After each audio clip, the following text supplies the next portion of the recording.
the camera, Chad. Chad Hahn, Chadhahn. Good.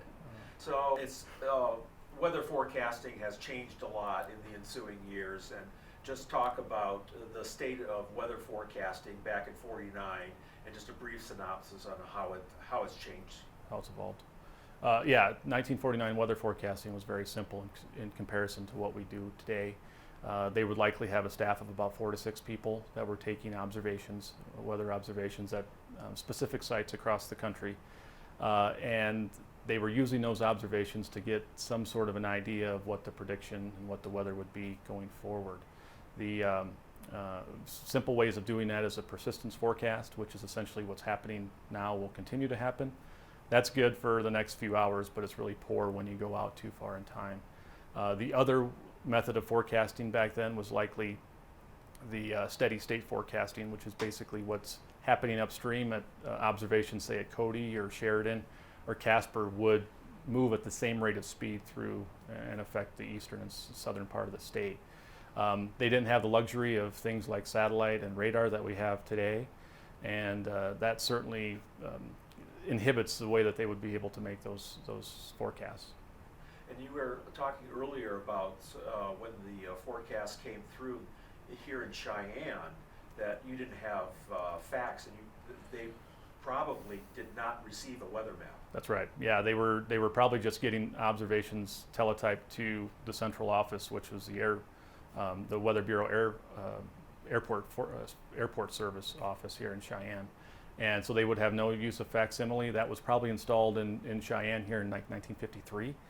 And so they weren't looking at the weather maps. They were probably just reliant on what they were looking at out the window, the reports that they were getting upstream, and they were trying to make a determination of what was going to happen in the coming days from that.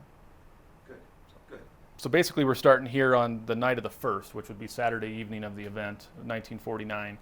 And you can see at this point, broad weather map gives you an idea of where the low pressures and high pressures are. Any sort of trough is indicating the low pressure. Any sort of mountain or hump or ridge would indicate high pressure. Low pressures associated with poor weather or precipitation. High pressures are typically with quiet weather and warm weather. But you can see here on the 1st, you start to see this deep trough of low pressure developing across the northern Rocky Mountain states. We weren't seeing snow, at least here locally in Cheyenne at this point. But you'll go forward in time into Sunday morning at about 5 in the morning.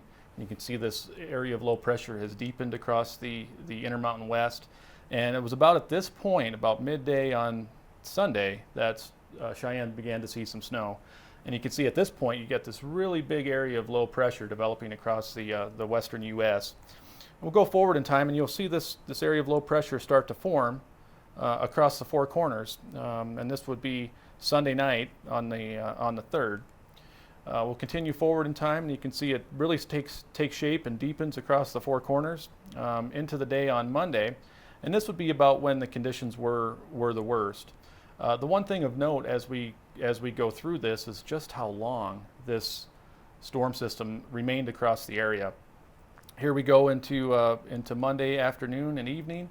Low pressure still is to our south, so we're still seeing the influence of the strong winds and the snowfall across much of southeast Wyoming and the whole eastern part of Wyoming through this time. Move forward into Tuesday.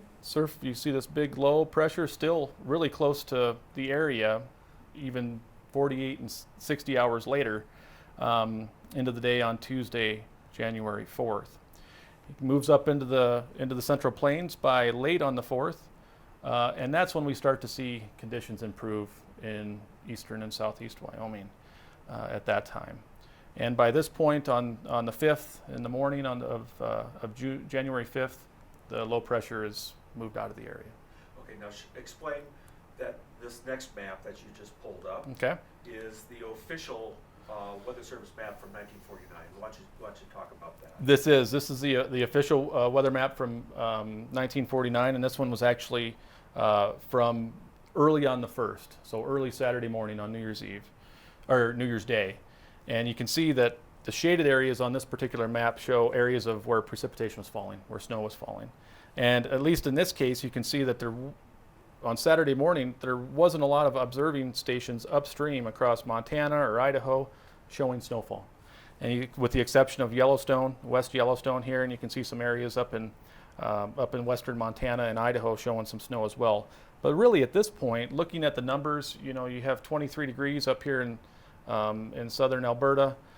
Nothing that indicates that it's going to be a deep cold system at this point. And we'll fast forward a day, and this is the next official weather map, and this would be on the morning of January 2nd, which would be Sunday. And you can see the area of precipitation and shading has expanded.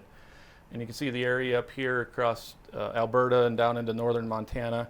Even starting to see some snowfall in Billings at 29 degrees early on Sunday.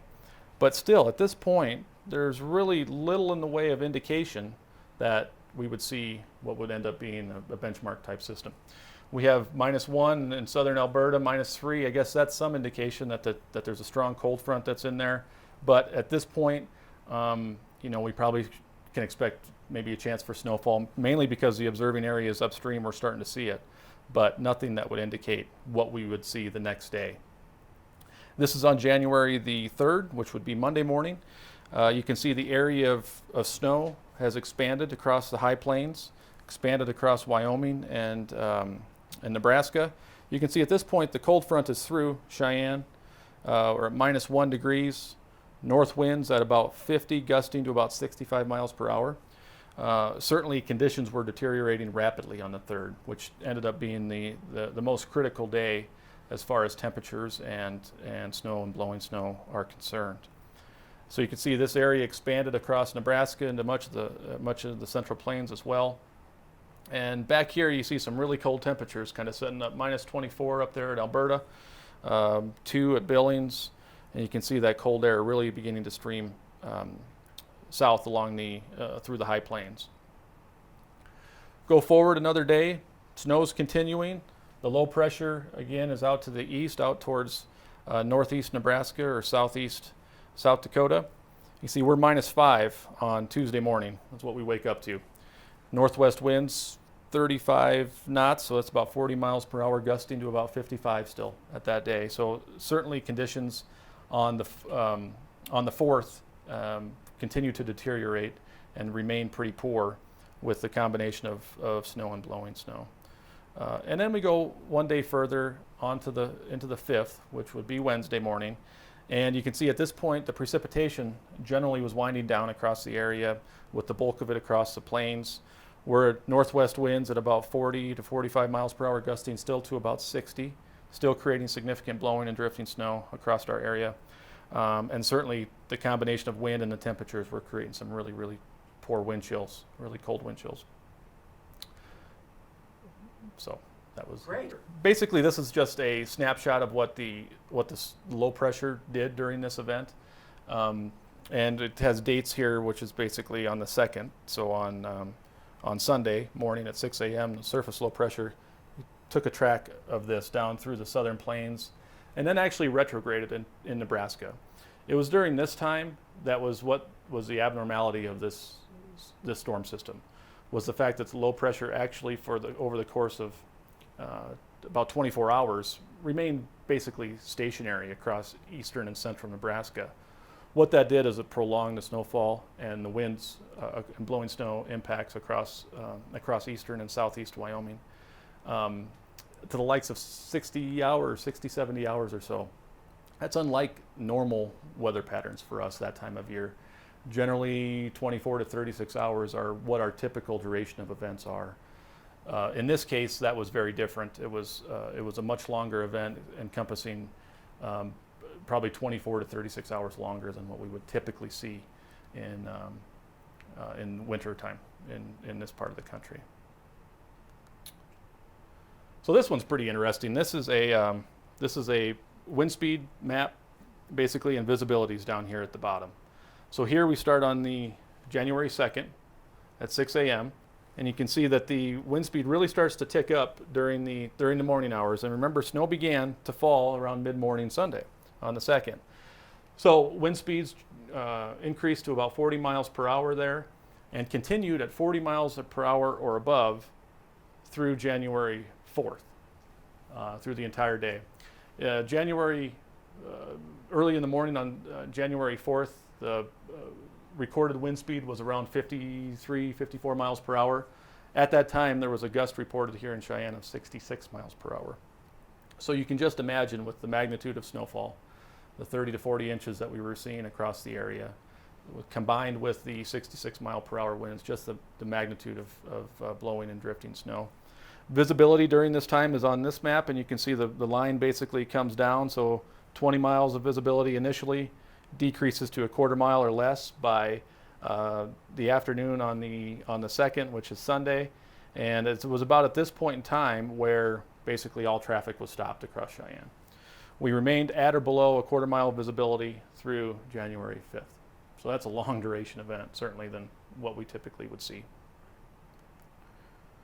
And this is kind of interesting too. This kind of shows the wind chill temperature, which obviously with the combination of cold temperatures and the strong winds, our wind chills were going to be very, very low and very dangerous during this event. On January 2nd here around midday, you can see the wind chill is basically decreases as you go up. So you start off at about minus 25 degree wind chill. During the peak of the event on January 3rd, we were probably getting wind chills that were somewhere in the vicinity of minus 60 to minus 70 degrees Fahrenheit during the event. Combination of wind speed and sub-zero temperatures. Those decreased as we worked in through January 4th. And you can see down here on the bottom, this is basically the air temperature. So 20 degrees on the 2nd, and we basically cooled down below freezing from 9 a.m. on January 2nd through 6 a.m. or 9 a.m. on January 5th. So about 3 full days, the air temperature was below 0 degrees, that is. And we bottomed out down here around minus 8 or so during the peak of the event. Important part of this is that the air temperature combined with falling snow can magnify the snowfall totals. And generally speaking, at 32 degrees Fahrenheit, we generally get a 10 to 1 liquid to snow ratio. So for every 1 inch of liquid, we get 10 inches of snow. As the temperatures cool, typically that ratio increases. So it can be something on the order of maybe 20 to 30 to 1 in really, really frigid cold temperatures. And that was the case here. And we look at the snowfall reports that we received across the area with the 30 to 40 inches observed around Cheyenne and across the southern Laramie Range. You go up across Goshen and Platte counties a little bit less with around 10 to 12. But you see this other bullseye up here in the northern Nebraska Panhandle, extending along the Pine Ridge.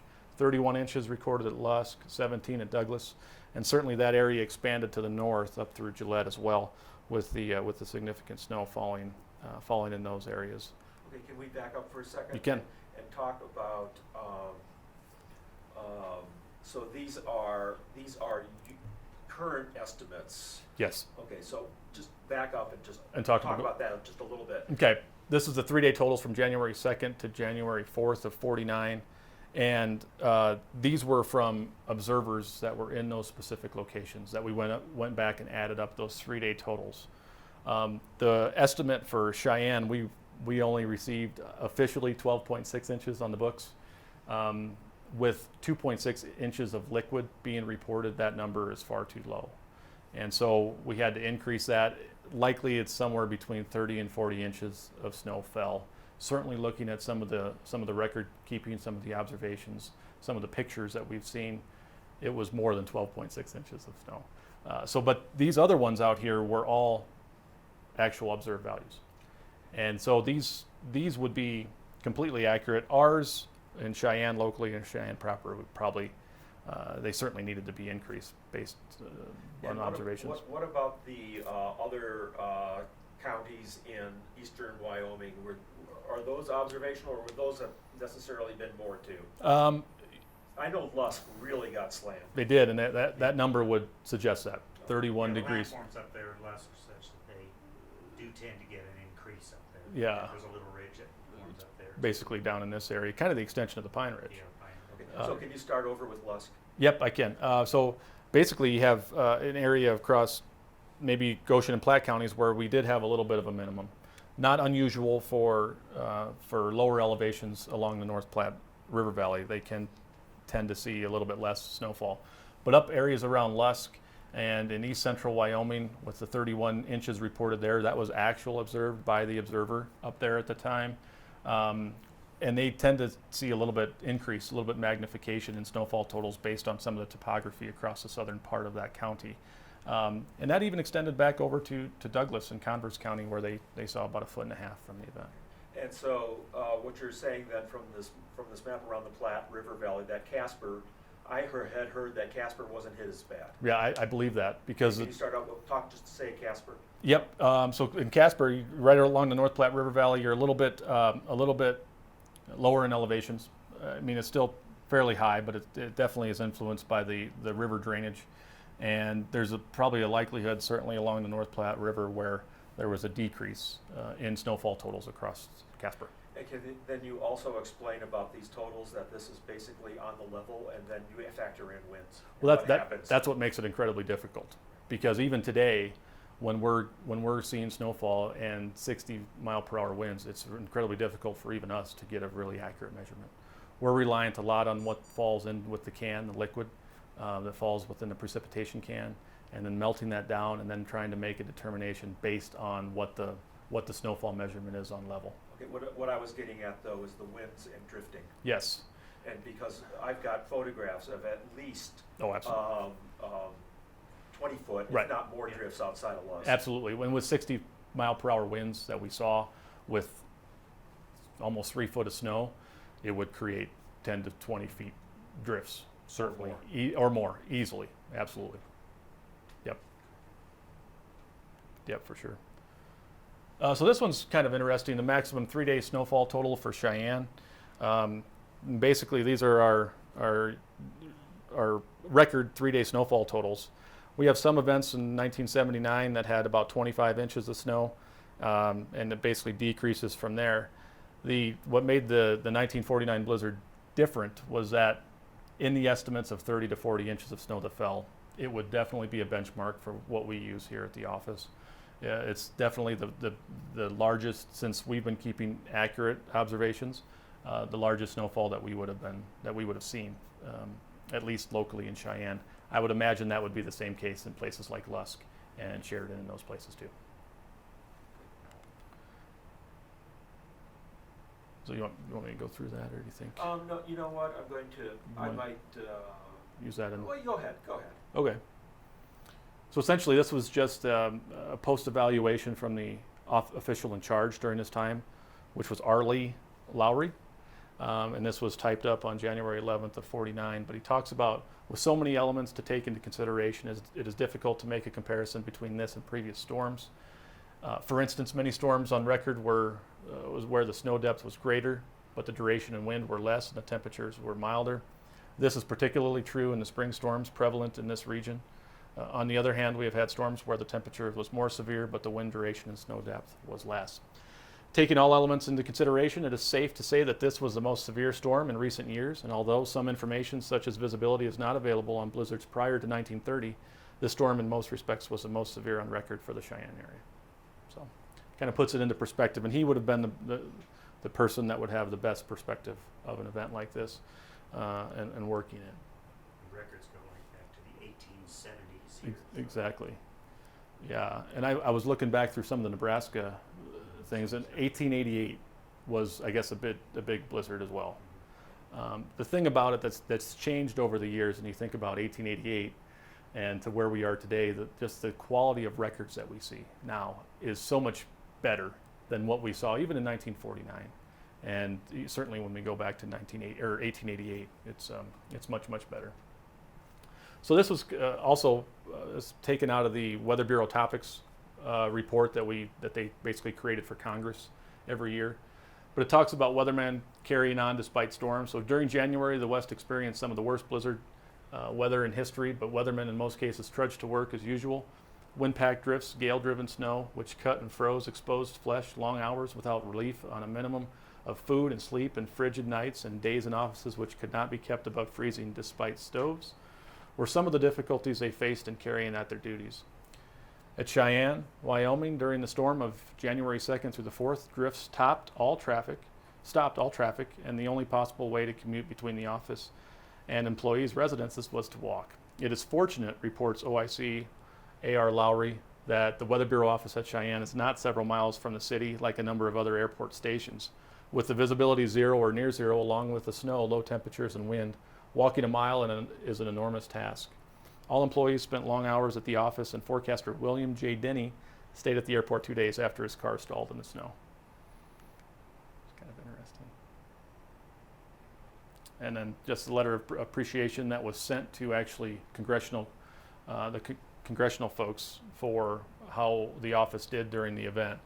But it talks about whatever hardships our weathermen underwent in carrying on with their jobs, they were at least partially compensated by appreciation, such as that expressed by a Wyoming rancher in a letter to the OIC at Cheyenne. I am writing this personal letter to thank you for your assistance, not only in reporting the last storm, but for all the other times you have given me storm warnings. This is indeed a great help to me in operating my ranch, and I certainly appreciate it. When you called me Sunday morning, I took my sheep to the north since you reported a northwest wind, and when the storm struck, the sheep came right for the ranch. The only loss I had was 2 head of ewe lambs.